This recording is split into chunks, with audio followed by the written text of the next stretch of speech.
professionals in the early stage of their career, middle stage, and of course the senior positions.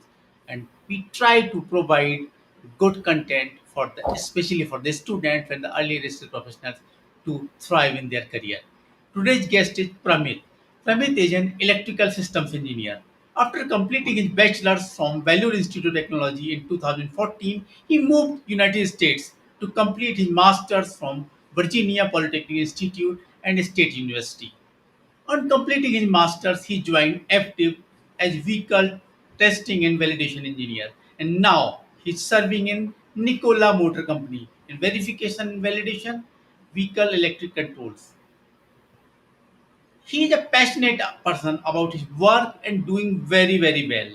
Not only he doing very well in career front, he is giving back to the society through various volunteering activities. He also runs a podcast, indeed a multi-dimensional personality who is thriving on all the fronts. Pramit, I welcome you in this show. I'm so happy to see you here, and I'm looking forward to have a great session with you. Thank you so Like much for being here. Likewise, Dr. Jain. Thank you for inviting me to your show. I think this will be a good one for sure. You are pass out of Bangalore Institute of Technology. Mm-hmm. It was the year 2007. I was in Malaysia to present my research paper. There I Okay. met two boys. Mm. They were in third year of VIT. Earlier I thought, I'm sorry to admit that, earlier I thought that they are just out to spend their parents' Mm-hmm. hard-earned money. Mm-hmm. But when they presented their paper, I went in awe. Mm-hmm. A third year student presenting such a good paper. In their Mm-hmm. session, they won the best paper award. And after that, I interacted with them. We were Mm-hmm. together for 2 days, and then Mm-hmm. I learned what VIT is doing and how VIT is helping the student.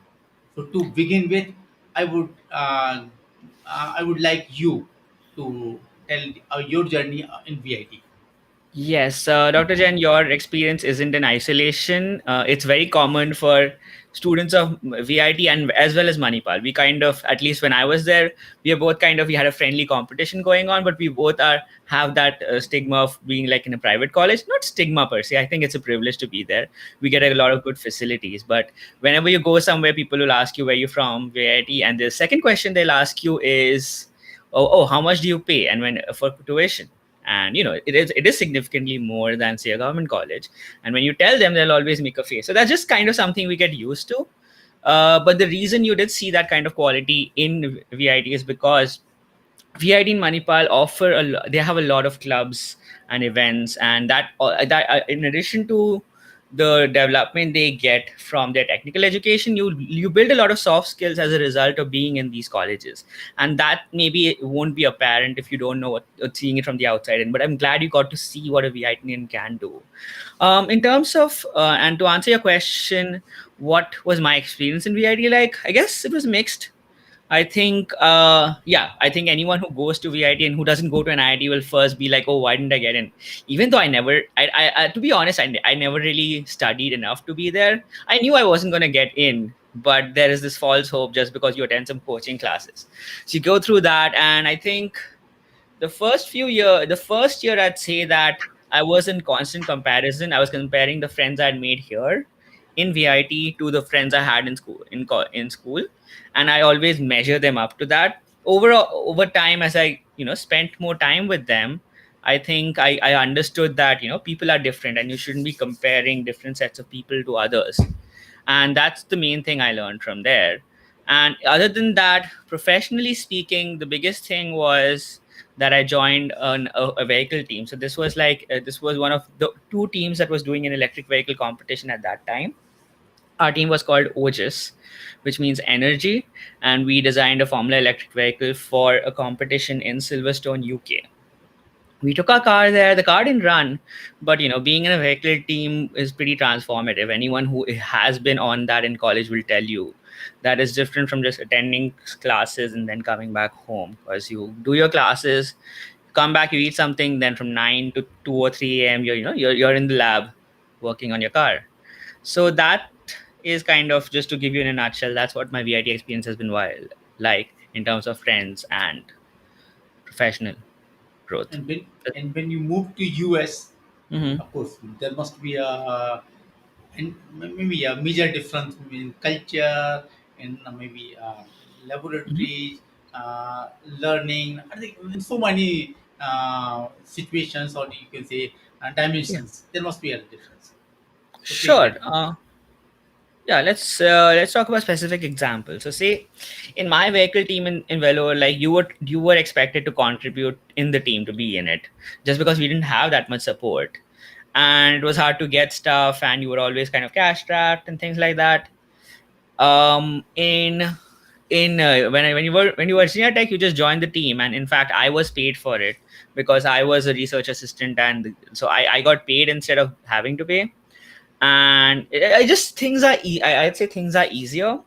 Like, I would say, if you're in India, you have to work harder to get the same things. And for me in the US, it was easier. Like, it was easier. Like, there's always more work to do and everything, but the process became more simplified. So that's kind of on the being on a vehicle team, because I've been on vehicle teams throughout my academic life. So that's just been a big part of it. And what is your other question about? Yes, the difference in culture actually. Okay, sure. Culture wise, let's see. I guess the biggest one would be individualism versus, yeah, being in a community. So I would say in India, there's more of, like, being in a community, being together and having that, and standing out individually, or individualism is harder to do. And here you're kind of left to your own devices. You have a lot of personal space is a huge thing. Like, just standing, the amount of space we give each other while standing in line kind of tells you, someone stands too close, it feels like, it's too close. So the biggest difference is you kind of are doing your own thing here, and people aren't and you aren't being pried upon actively. You don't worry too much about what people think. Of course, everyone worries about what people think. So it's just, I think it's easier here to live your own life, but that also comes at a cost. So when you do that thing, you kind of let go of some of the advantages you have by living in a community, the support systems. If you wanted to ask for something, you knew where to go, and how, and people would actively help you out. So there are pros and cons to living in both ways. It's just like what works for you. And the learning atmosphere. Sure. The learning atmosphere. Let's see. In VIT, I mean, so it was an undergrad and course. So that's just different on its own. But yeah, in undergrad, it was a lot of quizzes and papers and assignments and all of that. And in assignments, maybe you did your own work and maybe you didn't in VIT. But in grad school, you always did your own work, 'cause, like, there's a huge emphasis on plagiarism and things like that. So it's a different culture there that you kind of and we didn't have that many exams in grad school. It was more project based. So they would teach you the theory, maybe have a small test here and there, but the biggest thing was that you did a huge project which you made progress on, and that's what you were evaluated on. Now, in terms of teaching quality, let's see. Like, I've had great teachers in VIT, but I guess in terms of the number, I remember three or four great teachers. And in Virginia Tech, I mean, I only had, like, say, two or three teachers a semester, and that way they stand out more prominently. In undergrad, you just go through so many subjects, it becomes a blur. And in terms of, did I so I'd say, I guess I studied more in VIT, because it's just that's what you do as an undergrad. You kind of read more, and I guess I ended up applying more things in grad school. Does that answer your question, Dr. Jan? To some extent, you can say. Okay. Because we have seen that so many great personalities, they Yeah. couldn't do their best in India, but when they moved out, they got Nobel or something like. There are, and of course, Hmm. there are so many other examples where people are doing very very good when they move out. Right. Okay, so yeah, I guess that one's a good one. I guess I would have liked to give gate, maybe. Or yeah, I always tell people, like, whenever I was thinking of my masters and they ask me why didn't I give gate, and I'd be like, yeah, I'm not smart enough to get that done. There are better people than me who can crack a better score and get into the jobs they want to. But to say, like, To just give you an example, if you want to get into, say, the powers energy sector through GATE, you have to be at least top 500 in the EE exam, which means that you're already fighting an uphill battle. That is, the cards are decked against you. And I have great respect for the people who do it. It's just that's not the battle I wanted to fight. I knew, like, through my masters, that things would be easier and I'd have my own set of obstacles, but I felt more prepared to fight those obstacles instead of that. So I think it just comes down to a numbers game for me personally, that in India it's just because there's more competition, that's why it's easier to achieve, do better things. So for the average student like me, who isn't like super academically driven or has like a more rounded, say, skill set, I think for them it's better to do things in the US versus India. Not that you cannot succeed in India, it's just that maybe things will work out better for you here. Of course. What that criteria tell us? That criteria that you mentioned, you need to be Mhm. in top 500 or something like. Are you Yeah. satisfied with that criteria? Personally, I'm not. Hmm. What I guess, I don't know. I guess I never thought of it as being. I guess now you make a good point that maybe things shouldn't be that way, but I guess from my perspective, I've been mostly been worried about what I can get done. So I've always thought of that like, okay, hey, this will require, like, if I wanted to get into the core technical sectors in India, this is what I'd have to do, and I'm not willing to do that, so I'd rather do this. So this was more like, these are the cards that I have. And a lot of it also comes with privilege, right, Dr. Jen? Like, the reason I can even think of doing a master's is because I had a fully paid program and all that, but I did have I had family who was willing to fly me out there, pay for my expenses and carry me. A lot of people don't have that. Yes, yes. So a lot of it comes from privilege that I had. The reason I'm able to do the things that I do is because of the generations before me.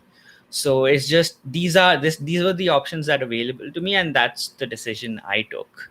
And to ask and to me about your comment about whether it shouldn't be that way, yeah, I guess it shouldn't be. It would be nice to not have to think about it would nice to not have to like, it would be nice to just do your degree and work in the profession that you want to, instead of like apps like making so many sacrifices just to be qualified to be in the job you want to be, instead of being in, say, mass recruitment or something like that. That would be nice for sure.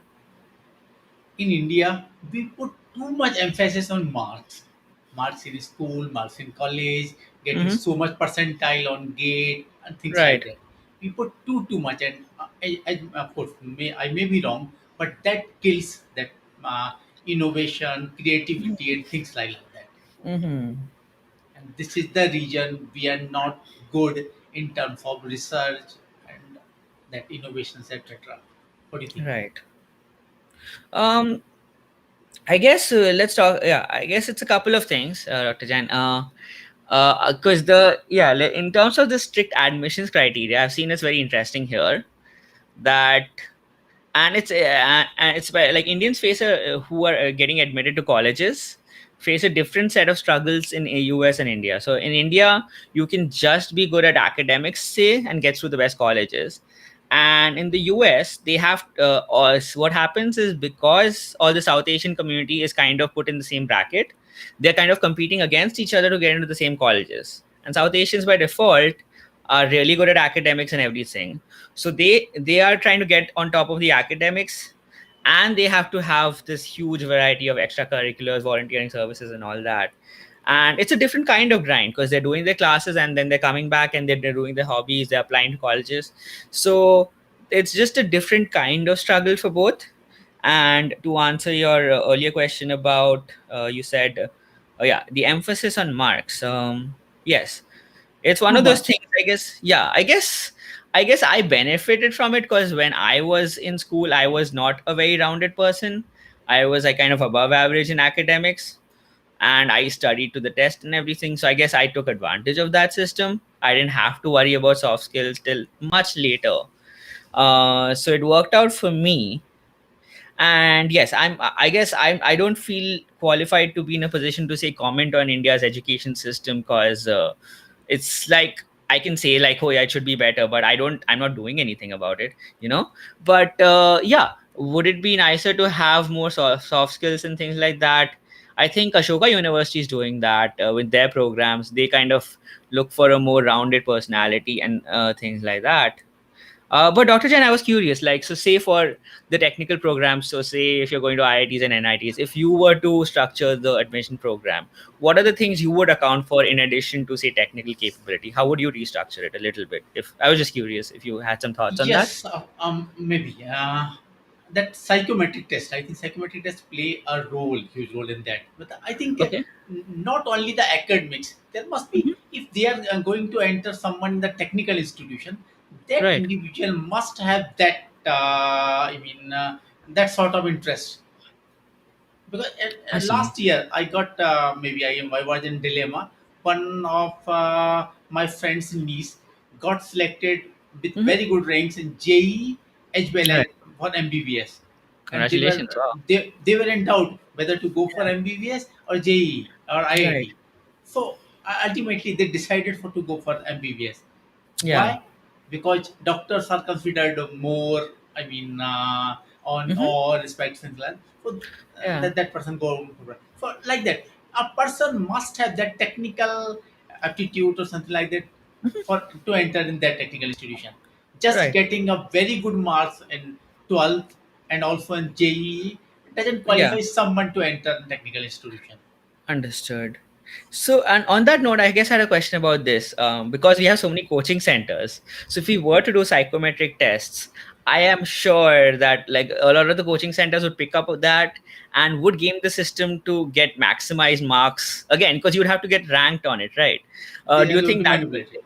Yes. Do you think that would happen and people would just start gaming the system, or what are your thoughts on that?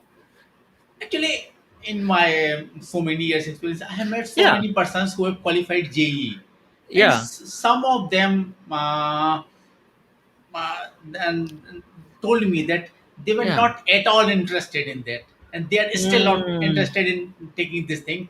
They yeah. have done this because of their parents' pressure, because of the pressure of Mm. school, and things like that, and they are ready to leave that domain to do something they love to do.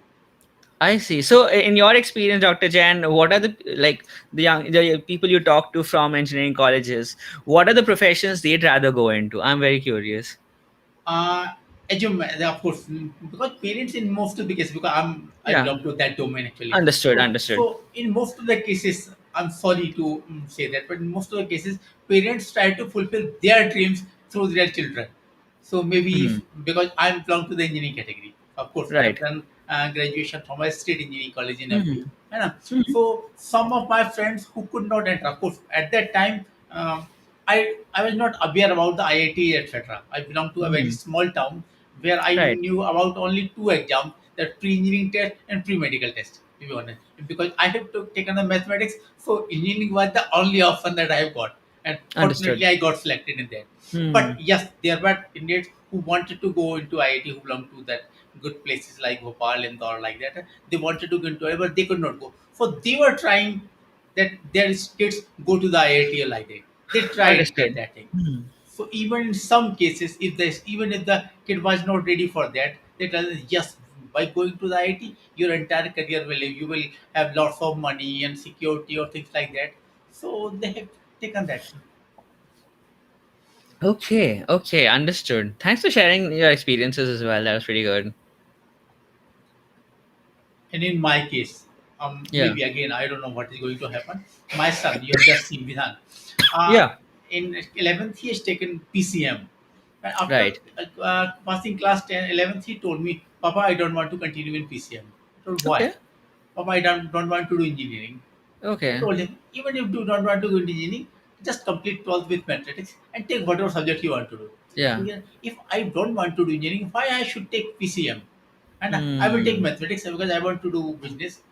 Yeah. Okay, I agreed with him. I tried to, but he was adamant that I want to. Of course, my Okay. wife and other people were not ready for change, but I went Delhi and through CAVC. It was a tough to Yeah. do, but I I went to understand. Delhi and changed his subject from the mathematics to the commerce. Of course, Okay. we had to change the school, but on changing the he got he qualified with of course flying colors. You can see just Yeah. major difference. After that, he went to do his graduation from Delhi University. Mm-hmm. After completing his graduation, he got placed in that Royal Bank of Scotland.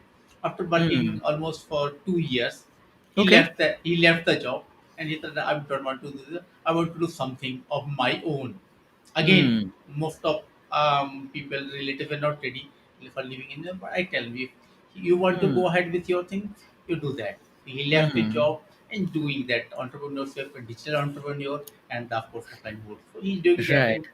And like my daughter also, when he want to become a social entrepreneur, so she has chosen Irma in place of IAM or things like that. So I she is see. doing that. So I believe Hmm. in if he or she want to do something, it's their life and they must do whatever they feel good for them. That's my belief. Awesome. Awesome. So, Dr. Jain, I guess another question, and then I guess you can we can go back to me, I guess. But so I just noticed that your son wants to do something on his own, your daughter wants to do something on his own. You're doing Mardaksha developer. So, is entrepreneurship or just doing something where you're like the leader? Is that kind of run in your family? What's it like? It seems like No, everyone's doing that. Okay. not at all. I was a government servant in Okay. 1993. After qualifying MPPSC, a Public Service Okay. Commission, I joined Okay. MP government as a gazetted officer, and I was in job for more than 20 years. My I wife is see. in government service. She is teacher educator. She teach Hmm. that teachers of MP government. So Okay. the service was in there, and all my friends others are doing service. But yes, that doing something that I love to do. In my university, when I was administrator in the university, I was Hmm. handling files. For others, that was a very good job. And being Yeah. a boss in the institution, having that phone, peon, etc., all the facilities that one could avail, and Right. being a gazetted Right. officer. Folks. But I was not satisfied. I was not Hmm. being able to help others in the way that I wanted to. I love that Right. dealing with the student, helping them, guiding them, things like that. So I left my job. Okay. So, Okay. so I think Awesome. we are here in this world to, of course, to do what we love. We don't know how long we Hmm. are going to live. So I think make each moment, each day or like a year, month or year, the best we Yeah. can do. That's what Okay. my belief. Wonderful. Okay. That's amazing. Thank you for sharing that. Okay. So Hmm. now coming to the job Yes. portion. Sure. Before Sure. before going to that, why you Yeah. choose you mentioned that in your undergraduate itself you have chosen that vehicle portion. Why Hmm. vehicle? Oh, to be honest, it didn't choose me in the sense like a friend of mine came up to me and said, "Hey, Pramit, do you want to join this vehicle team?" And the reason that happened is that I've kind of had an aptitude, and I guess I had a knack. I think I was known a little bit here and there that my E fundamentals were good. I wasn't applying them a lot, but I would ask a lot of questions in class. I used to sit in the back, then I realized I'm wasting my dad's money. Then I started sitting in the front. And my friend, I got some pushback from my friends, hey, why are you doing that and all that? But then I started sitting in the front and asking more questions. And one of the professors noticed me and he told a friend of mine that, hey, Pramit's great, but he's not doing anything with it. And then the friend told me like, hey, the professor said this about him. Like, oh, okay, fine, let me go to talk to him. From there, I met Saurabh Kumar Sharma, and he was the guy who told me like, "Hey, we're doing this thing," and I knew about the team. It's just that in my first year, I'd applied to a bunch of clubs and I didn't get in anywhere. So I thought that I would never get into clubs and stuff. So I just stopped applying. So if he just came in and like, "Hey, just start working," I didn't have to apply or do an interview or anything. It's just that he saw something in me and he asked me to join, and he had a need for someone as well. So I just started working. I just went to the lab one day and I never left. So that's just how it started. And I just fell into automotive engineering, honestly, because I fell into OGS, and because of the experience I got in the electric vehicle team, I got the next thing, which was the Virginia Tech hybrid electric vehicle team. And from there, everything I've gotten has just been a succession of like the experience I've had in vehicles. I've not been a gearhead or into cars growing up. I'm not a gearhead by any means, but yeah, I've just been around this industry, I guess. So that's how I fell into the vehicle team in VIT. Oh, so it's happening with me for quite some time that Mm-hmm. I'm not choosing books. Books are choosing me. So Okay. maybe you have not chosen the vehicles. Maybe that God or the universe has chosen you for that domain. Entirely possible. Yeah, for sure. Because it happened and last week itself I was discussing, like I'm Yeah. discussing with you, Yeah. daughter of one of my friend. She is in Uh-huh. Volvo Motors in Sweden, and Okay. she belongs to some place, a small place in MP Satna, and she has completed her graduation from even state college in MP. Then she moved, I mean, from Delhi. She got the opportunity there, but she was interested in that domain. Of course, she was the only girl in her batch, and her father was not ready to send her in that way. But I told them that yes, because I was engineer, so I told them that yes, this is a very good field, and of course, this is a promising field. And if that girl is interested, let her go, because she was interested in that. At the in school time itself, in the summer vacation, she used Yeah. to go to nearby garage and maybe play with the things like that. She was interested in Mhm. that, and of course, she is doing very very good in that field. So that's why I asked you, because I've seen that you have done bachelor's in electrical and electronics engineering and your Yep. master's in electrical and computer engineering. So that vehicle thing, it seems a little bit out of That's place, true. to be It honest. it is. I think for it's different now because of the autonomous driving and everything.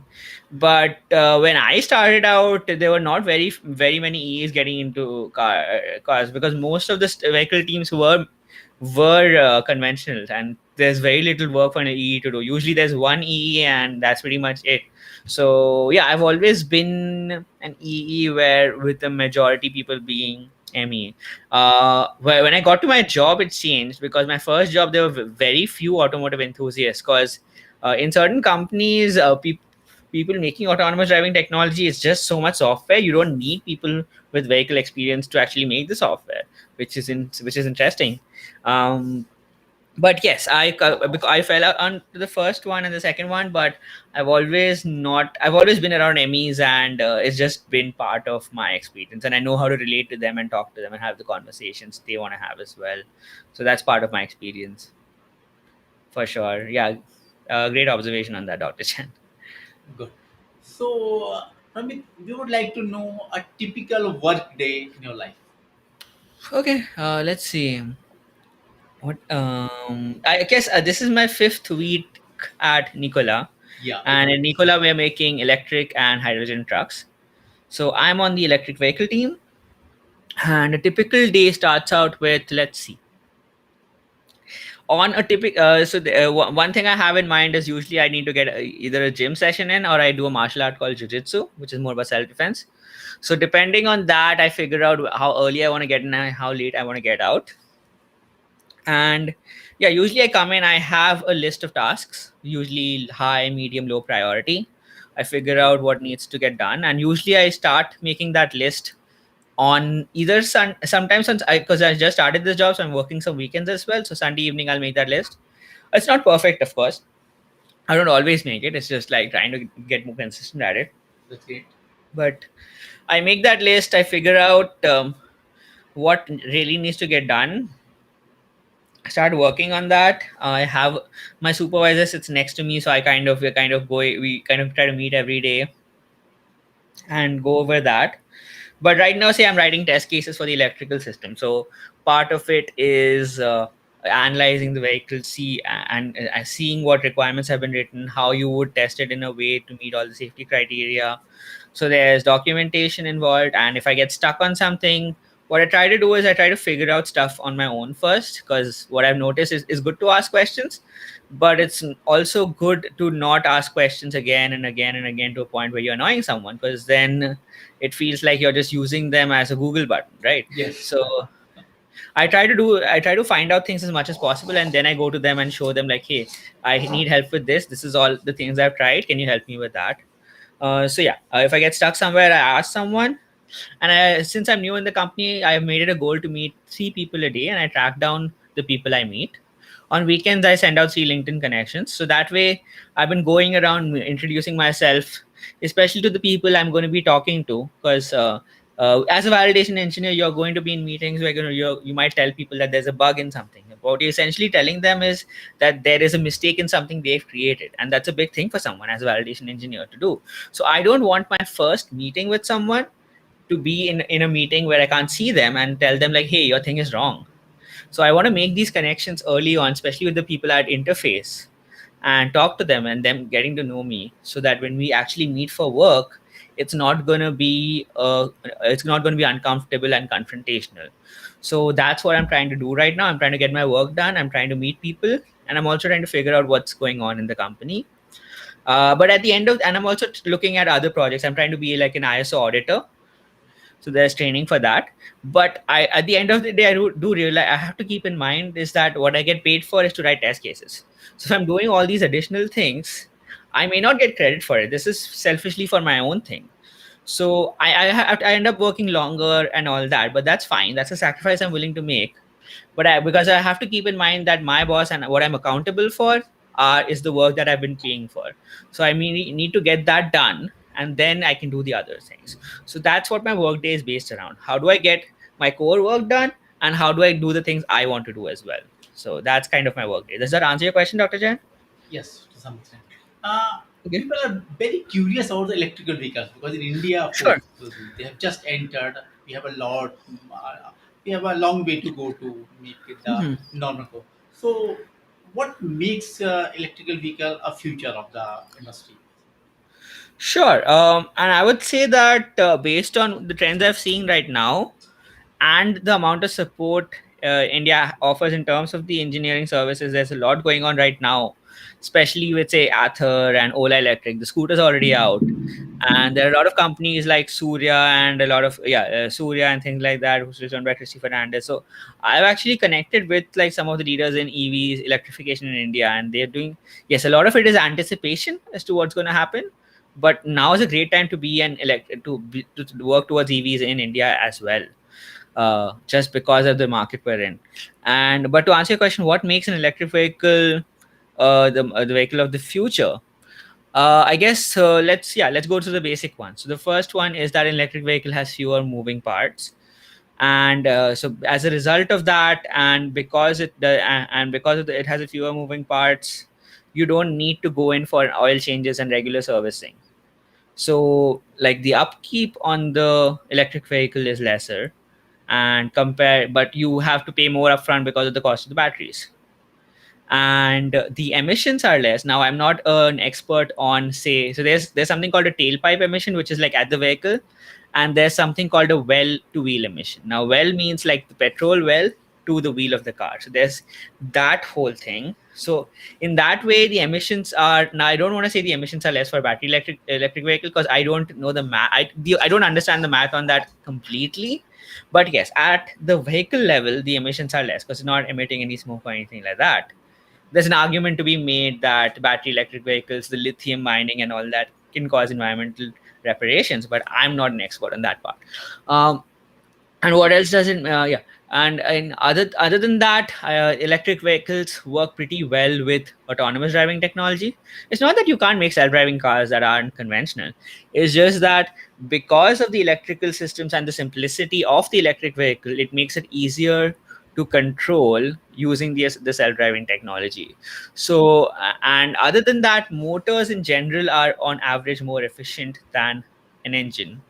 On average, motors can have like 85% efficiencies. Manufacturers will say 95%, but that's like a sales spec. It's at one single data point at some point. But on average, they do 85%. On average, an engine does 40%. So in general, they're also more efficient. So to sum up, there's efficiency, there's lesser moving parts, and better interfacing with self-driving technology, and that's what makes EVs the vehicle of the future. That's very good. It's interesting. Of course, we took so many years' time in switching from the incandescent lamp to the LED like that. Hmm. But of course, we did, and I think even the lower society background, of course, in the most of the houses I see nowadays, Yeah. because they have switched over. So Hmm. ultimately, we are going to safety. What about the safety? We are so much concerned about safety, and I see that you have done the certification in safety as well. Hmm. Would you like to point out something here? Sure. Yeah, I can talk about high voltage safety. So on when we think of high voltage lines or voltage, we think of like the electrical transmission lines that can be 5,000 kilovolts or 11,000 kilovolts. When it comes to batteries and high voltage in the automotive sector, that's only the yeah it's 50 volts around is DC is what is considered high voltage. And the reason is the math shows that based on some calculations on what the human resistance is. Now, Ohm's law is that current is voltage over resistance, right? So we've seen that it's not the voltage that kills people or harms people, it's the current. Yes. So in this case, we've seen that when we start getting to 1 or 2 milliamps, that's when it becomes a concern of safety for humans. So 50 volts and some rule of thumb resistance calculations tell us that we need to be lower than 50 volts for human safety. So anything above 50 volts is considered high voltage. And when you're working with high voltage systems, you need to have there's a huge set of things you follow. But just to give you an example, you have like gloves that you wear, and these are like rubber insulated gloves, and you wear like leather gloves on top of them. The rubber keeps you insulated, the leather gloves protect the rubber gloves from being pinched. And then you always work within someone you when you work in high voltage systems, you kind of cordon off the entire area, you put up signs saying high voltage work is being done. uh, you do this something called a lockout procedure, where you make sure that the system can have stored energy, that system the you take out the you lock it out so that this energy doesn't flow anymore. That energy can be mechanical, electrical, and the system is de-energized if you need to do it on a system that has no energy. But yeah, you do live high voltage work as well. Like, so say a battery, you cannot de-energize a battery is always on. You cannot There's no switch that you can put on a battery that will turn it off, because the battery is always producing energy. So that's something to keep in mind. And because if you short a battery, you're going to have an extremely high amount of current, and it becomes very difficult to stop.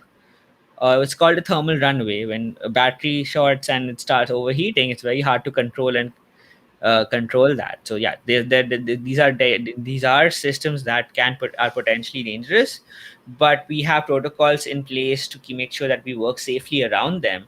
And since they work on basic electrical principles, if you know your fundamental sound and you follow the procedures that have been written down and you understand why we're following them, you'll be safe. That's great. Coming to that, I Sure. remember a book named Checklist Manifesto by Atul Okay. Gawande. Have you read that Okay. book? I have not. Tell me more about it. Yes, that's very good book.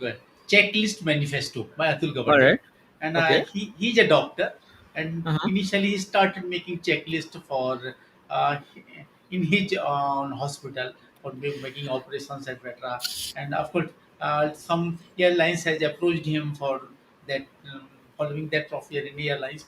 So I think so many industries have adopted making the checklist, and of course because of the checklist not only our life becomes easy and the chances of making fault for mistake becomes so less. So as you Right. mentioned that product, I think these electrical vehicles, I think they must have that booklets or something for people to follow these procedure checklist. Yes, and from a consumer perspective, it's where the because of the way the vehicle requirements are written, there is no exposed high voltage on the bus that anyone can touch from any part of the vehicle. Unless you're using some specialized tools, everything is concealed away. So from a end user perspective, you will never see the batteries unless you stripped away the carpeting and panels and you actually dug down to it. From a day to day perspective, you will never deal with high voltage, because that's intended to drive the car. That's not something you are supposed to interface with in the first place. But yeah, that being said, yeah, the manuals do. I mean, you always, it's an electric vehicle, you have to keep in mind some of the charging things and stuff like that. But from an end user perspective, you that will not be too much of a concern, because you won't be hopefully you're not doing high voltage work on your own car unless you know what you're doing. You know what I There mean? is, there is no need to worry, I think, on this I front. would I wouldn't say so. I mean, of course, you should know what your car is running on Yes, and yes, where everything is. But from a day-to-day perspective of like you owning this car, turning it on, go taking it to work, charging it, you won't have to ever worry about like the high voltage systems because that's not. Yeah, that's it's like you don't have to worry about what's going on inside your engine mostly, right? yes, Like because usually unless you are very automotively sound, you won't be going in and changing the spark plugs or like rebuilding the engine or like changing out the fuel lines because you have people who take care of that for you. So yeah, that's pretty much that. And yeah, there's lesser yeah, so that's pretty much. I think you maximum you might open up the hood to change the windshield wiper fluid and things like that and charge your car. Other than that, it should be fine. What do you think? very good. Yes, no doubt about it. Hmm, This is a big industry and going to be bigger day by day, as for you know. sure. So, what suggestion you have for the students who are in the undergrad something to Yes. move in this career? What should they have and what should they do? Good question. Okay, so I guess it's a couple of things. One is like the one is like yeah, studying very hard and all that cannot be understated. Like the electric vehicle, the EE course, the EE syllabus in India that is laid out is pretty solid. Regardless of how your teachers are teaching you and all that, the syllabus itself is very solid. In the sense, I will tell you this, Dr. Jan, the power electronics, electric drives, high power systems, the amount of detail we have in our undergrad courses is not there's no it's there's no comparison. Like it's much better than the coursework syllabus and all that is much better for undergrad in India because people don't learn that here until they go into grad school and they specialize in it. So a lot of our core specialized stuff is better in India in terms of like the sheer academic rigor of it. So I will really say like you might not like your teachers, you might not like the course. It is all solid. Regardless of whether you like it or not, or you think it may not apply, they all have fundamentals that are teaching you that will get you somewhere. So just remember, I guess the first thing is to learn. If you're studying something, to learn it with sincerity. I say this as someone who could have done more when I was in college to study with more sincerity. So that's one. Second one is I would always say join a vehicle team. And joining a vehicle team usually requires you passing a test because you can't just in India you can't just usually join a vehicle team. You usually have to pass a test which requires you to show your fundamentals in that subject. So again, usually the vehicle teams will hire for a little bit of soft skills as well because they interview you and and they see your technical knowledge. So that's two. I would say join a vehicle team if you have that opportunity. And let's see. And after that, I would say yeah, LinkedIn is huge. And it's just sooner you get started on it, the better because you know your profile is not going to be perfect. The first messages you send out will not be great and it'll take some time. And like going to LinkedIn and networking with like say coaches like you said yourself who can kind of guide you, you know, how to connect with people online and ask and get jobs without and you know add value to their lives and not make it like, you know, just give me a job kind of place is huge. So yeah, to wrap up, like a strong base in education, join a project team and figure out how to use LinkedIn. And if you don't know how to use LinkedIn, find a coach that will help you do it. And coaches might, and if you can't afford a coach, understand, figure out there's a lot of information available for free. So do what you can with what you have when you're there. So that's pretty much my advice. What do you think, Dr. Jen? Yes, perfectly. You have summarized it very well. No doubt about that. So, moving towards your passion, or Sure. rather, that your social service. Sure, sure. You are doing that volunteering work for so many Yes. domains. Just let us Yeah. know about it. Sure. So I guess let's see why it started. So it's like in engineering, like I at the end for a while I was kind of like I felt like I was cheated off in engineering in the sense I felt like okay, you know, okay, fine, I like a great job and everything, but my social life was kind of a mess. Like I had a lot of guy friends, but I didn't know how to talk to women and all that, and I was like, okay, what do I do now? I'm in a place where it's predominantly male, and I don't know how to meet any women, and I feel like I'm not rounded out as an individual. And I wasn't, and I'm not a bar person, so I didn't want to go to bars and get drunk and talk to people. I was like, that's not my thing. I found this book, which is written by Mark Manson, which is called Models, and it talks about how to build an attractive lifestyle. And he talks about having hobbies, he talks about how doing classes, and he talks about volunteering. So that's the reason I started out volunteering, not because I had some great noble cause and I wanted to help people. It's because I was a single guy and I wanted to figure out how to meet people, right? So that's why I started this.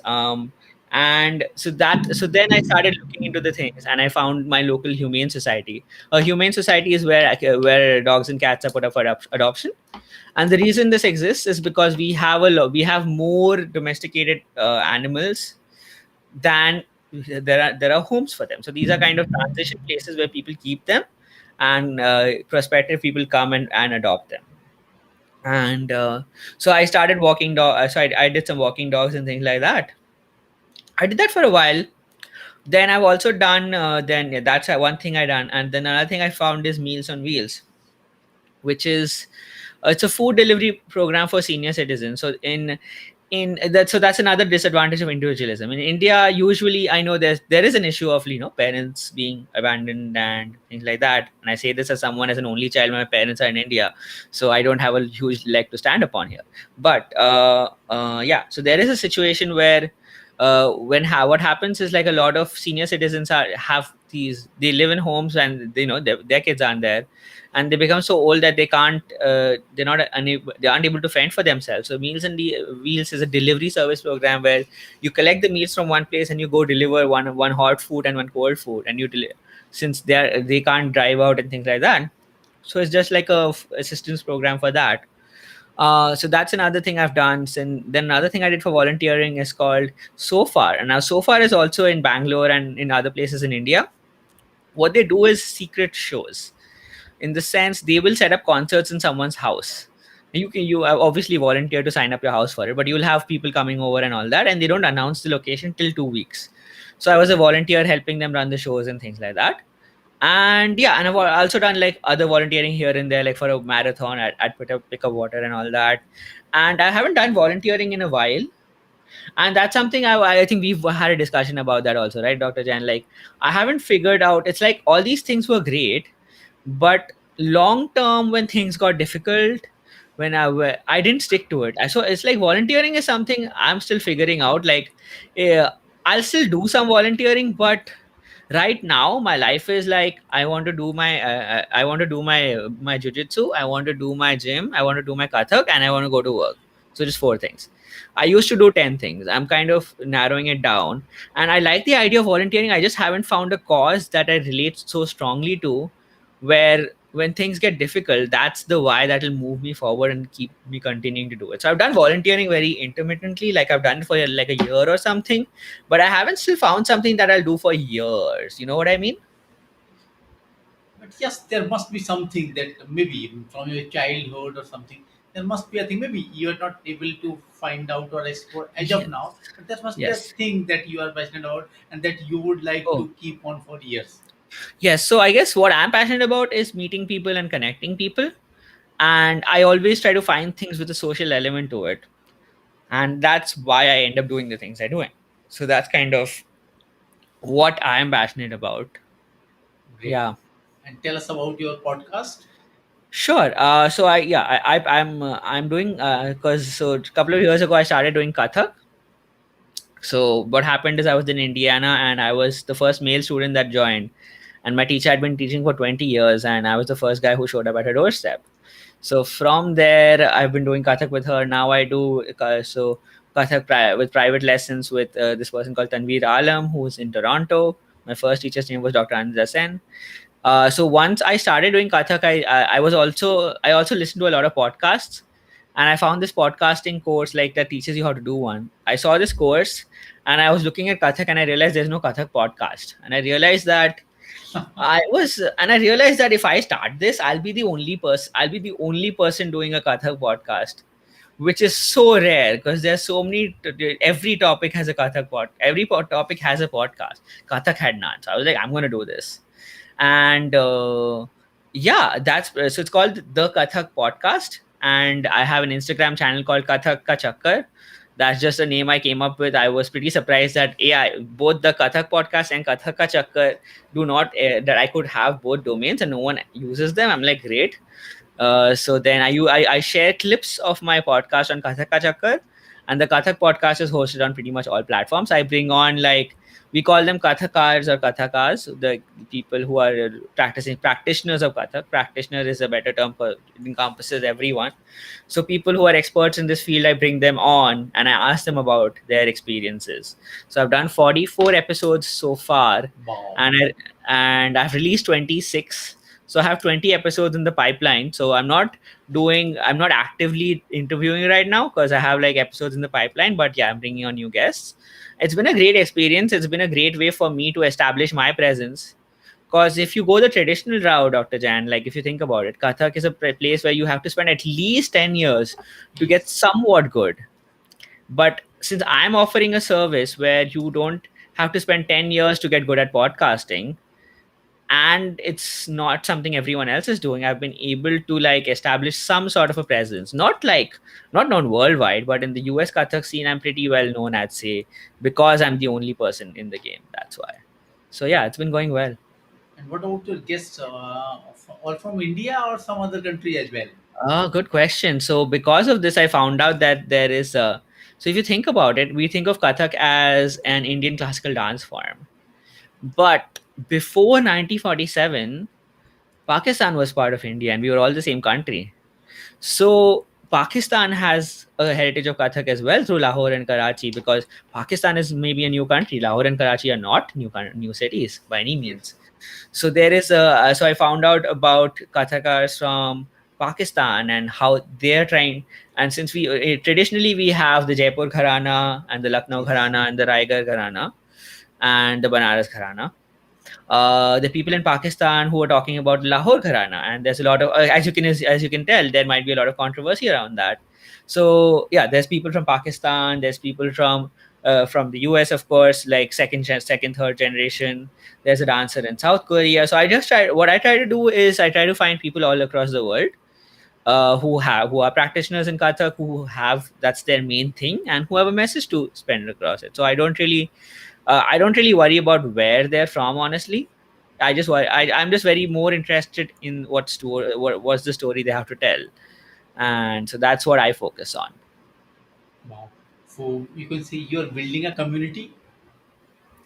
Yes, I mean I guess I am, in the sense that that's something my friends have told me. Like, you can build a Facebook group and all that. But yes, through my Instagram page, there are different kathakas coming together because I'm sharing through the 1 minute clips. The thing is that because experiences are shared, so whenever one kathaka shares something and it's like it's an easy to digest format, there are other people who'll come forward and say, "Oh Yes. my Yes. God, I've had the same experience." So in that way, yeah, I would say I'm bringing people together, but I haven't formed like a community around it yet. I'm not right now. I'm just doing the podcast. I'm not sure what to do with it because I just have episodes and I'm releasing them and sharing and kind of promoting the guests. But yeah, I will. Yeah, that is true. I'm kind of building a community right there. It doesn't matter whether you make a Facebook group or not, because these things are new. These came up in last few years. Before Yes. that, there was no such thing. Still, there were community. People they are Right. doing that. So building connections are more Hmm. important instead of that. Of course, it helps a lot. Build a Right. Facebook group or Instagram, things like that. But yes, Uh, building connections is more important. That's what you are doing. okay. Yeah. Yes. Sure.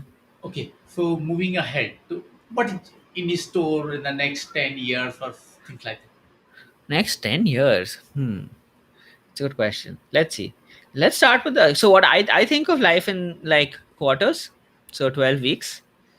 So in the next 12 weeks, I to give you very like concrete numbers. If I'm trying to reach out to 3 people a day over the next 90 days, I'm hoping to reach out to like 300 people on Nikola. Right. So that's one thing I want to do. Then on the next 12 days, I'm also trying to establish a meditation practice where I realize I only meditate like 3 minutes a day because that's what I can do and that's what I can commit to. So I try to do that twice a day. Physically, I'm trying to because I got laid off in January, and if you want, we can go into more in detail than that. But since I got laid off, I kind of let myself go physically, and I'm trying to get back. I'm trying to tracking my daily protein intake because I don't. The best way to lose weight is to count calories, but I don't want to count calories, so I'm just tracking one of the macronutrients, which is protein. So I'm doing that. So that's what I'm doing in the next 12 weeks. That's what I'm focused on.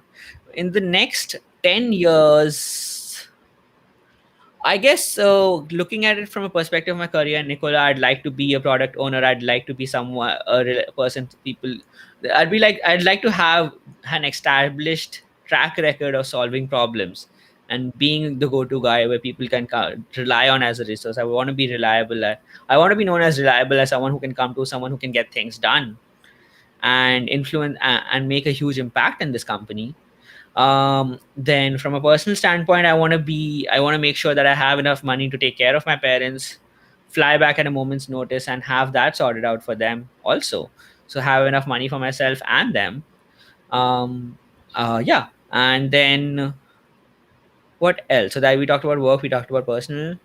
Where I want to be, I'd like to be in the US, but I also realize that if it comes to it, because you're like visa and everything, if it doesn't work out, I'll be fine. Like I can create the kind of life I want anywhere. Now I have the confidence that I can create some version of what I'm doing anywhere. Like I can take this microphone and bring it to India and continue my podcast. I can continue my Zoom lessons. I can continue my Kathak lessons in India. I can, Yes, yes, yes. yeah. So I can pretty much do anything I want wherever. So if it comes to it that I have to leave the country, that's fine. I'll be sad and I'll be really sad and I have to get rid of a lot of my possessions. But I think I would like to think of, yeah, I guess I would like to create a life where I'm location independent and figure out how I want to feel and everything. So that's where I'd be in the next 10 years. Does that answer your question? Yes, wow, I love it. Planning for the Okay. next 3 months, you can say a quarter or 12 weeks, and of course, Yes. long vision. So, I think doing things in Yeah. the short term and planning for the long. Very good. And of Yeah. course, that pandemic has done, maybe of course, it has done losses of life, etc., etc. But of course, it has done certain positive things as well. For Realizing sure. people that digital life is so good and people have moved to that digital presence. Yes, Yep. so I think so many people have opted to move to the Thailand or some other places and doing things, and that's great. Is that something you would want to do, Dr. Jain? Like move to Thailand or something? Not Thailand, of course. Okay. If given a choice, Yeah. I would like to move to a small place in Kerala or you can Okay. say Maharashtra or something with I see. sea up one side and a hill up nearby. I see. I see. Okay. Interesting. Because I love Interesting. water, I love greenery, so maybe any I place. s- okay. That's pretty cool. So maybe because my wife is still working and she's Yeah. not ready for the moment to leave though because she loves her job. She's not ready. Right. So maybe after a couple of years, maybe 2 years or 5 years, of course, we will Right. definitely move to a smaller place with I lots see. of greenery, lots of water, maybe near a Okay. sea or a lake or something like that. I think that's Okay. pretty So satisfying. so tell me about that because I understand the so I used before this I was living in a smaller town, so rent was like cheap. So I used to live in a two-bedroom by myself because the rent there was so cheap. Right. Now I live in a studio, so everything is in one hall. And I thought I'd have less space. That's why you can see my clothes in the back because Yes, everything's in yes. this hall. So I used to think I would need more space. I'd feel cramped, but yeah, this is all the space I need. So and I realized like it's easier to maintain, easier to clean, less things to worry about, less likelihood of things getting lost. So what are your motivations to move to a smaller place, Dr. Jan? I'm just curious. Pollution. We are Pollution? living in the we are living in the jungle of concrete. You can Right, say, right. Anna. So this Uh-huh. concrete jungle is suffocating to be honest. Okay. Of course, greenery and water is nearby to my home, Yeah. let's say. But yes, still there is so much pollution here. You mean not only that air pollution, noise pollution, Yeah. and so many others. So that's why living in a place that is peaceful and one free, the Hmm. getting fresh vegetables, milk, daily items, and maybe living life fully, you can say, because whatever I wanted to achieve, I have got, and whatever Yeah. I want to do, I can do from anywhere. Just you Hmm. mentioned the picking up that laptop and mics, things like that. I can move to any place and do things. And Right. earning money, of course money builds us. Money is an essential part of life, but money is not everything. To Mm. spend, I mean, for monthly expenses, you just need few thousands of rupees. That's enough. If you Mm. have other things for about, if Right. you are, so maybe I don't want to be a part of racism. Maybe I have left that race around 80%. I'm just in Mm. it for 10 or 20%. I'm not after that. So I just want to spend the rest of my day living peacefully, helping others in whatever way I can, things like that. Right. Okay. That's amazing. That's amazing. So we are, I think our time is almost over. So what one message would you like to give others to make their life better? Maybe in career and in life. Just one thing, one practice or one message or whatever you think the Yes. best thing for them. I think I think everyone else is going to get the same message about working hard, studying, doing projects, and all that. I would I would just say, don't hesitate to invest in yourself. Whether that's I'm a huge proponent of getting a coach, and yes, you have to do your work, because there is, when it comes to career coaching, digital marketing, online courses, there are a lot of people who are out to just get your money, and you need to be cognizant of that as well. There are always people who are going to try and sell you things when there isn't a product there really. But I would just say, like, if you found good references, or you connect with someone, uh yeah, and based on your resources, pay for expertise and learn from other people, and that will just really accelerate your success. That's what I would say. Like, don't just rely on free resources. Like, pay for things that are valuable and will add value to your life, for sure. That's amazing. That's a great advice for the student especially. For So thank sure. you so much, Pramit, for sharing your journey, for sharing your learning, and Hmm. whatever is good for others. Thank you so much for being here. I learned a lot from you, and looking forward to be in touch with you. Likewise, Dr. Jen, thanks for bringing me on, and I'm glad our shirts are matching also. So yeah. All right. Thank you so much. See Yep. you. Bye.